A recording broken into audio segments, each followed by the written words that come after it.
Hello, everybody, and welcome back.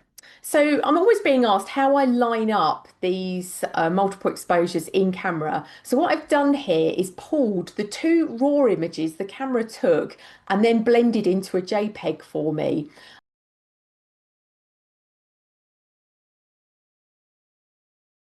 And I'm going to show you what I'm looking at when I line them up.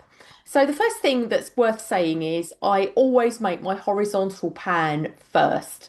Because if you go vertical, and so you've gone vertically up the side of this building or tree or whatever you're looking at. When you now come the other way on your horizontal pan, you have got to line up with a very small area because you've only got the width of the tree or the line of the building, and you've got to make sure that you're stopping in the right place. So that's my number one tip.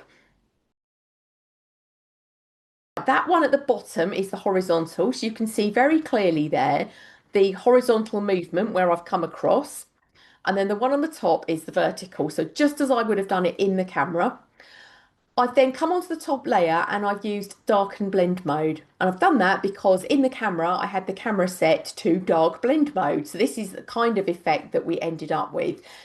Right, so how did I do this? Let me show you what this looks like when you drag it away. So look what happens, because this is on dark blend mode. As I move this upwards, it looks much more complete. But as we come down, because what it's doing is blending the dark pixels with the dark pixels below, you can see how the blend mode is actually working.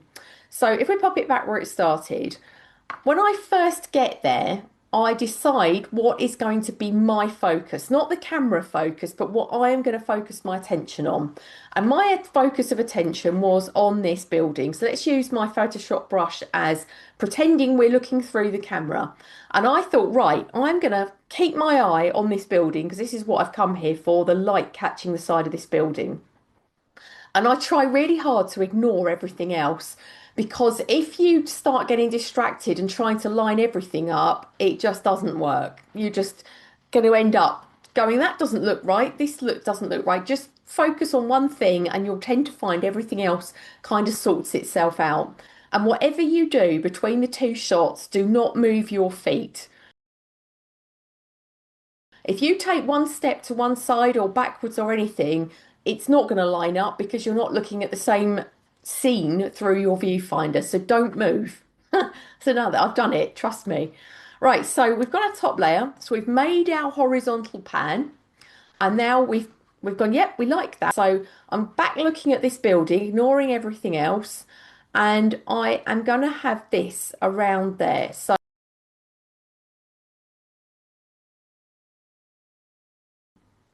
And so I'll be about here and I've got my attention. Let's get back to our camera. Let's pretend we're looking through our camera at this. Attention is just on this spot and I'll half depress my shutter for my focal lock and then I start moving. I haven't clicked yet. I'm in motion. I'm timing it. Click. And then I keep going and I want to come. So I'm slightly overshooting the roof. So I've slightly overshot because that's how we get the crisscross effect. Click, the shutter closes. So you've got to kind of time it and have your shutter speed set for the time that you need in the motion that you're making, the speed you're wanting to go to get that distance travelled between wherever you've pressed the click and where you've reached the top of the roof line or the bridge or whatever it is that you are capturing. So it's timing and rhythm with yourself. It's awareness of the amount of shutter time that you need to get that distance at the speed you want to go. Remembering that the further you go, the more you are smearing the edges of reality, and the faster you go, the less time you have for your camera to pick up the information. So if you went like that, all you're going to get is a smear, possibly just white, because it hasn't had time to pick up any information and move it. And you'll probably find if your camera's like mine that you can have a look on the back of it and think, yes, that worked, or no, it didn't, and have a second attempt if it didn't work so well. So I'll see you back here on YouTube in probably a couple of weeks. So I'll see you then. Bye, everyone.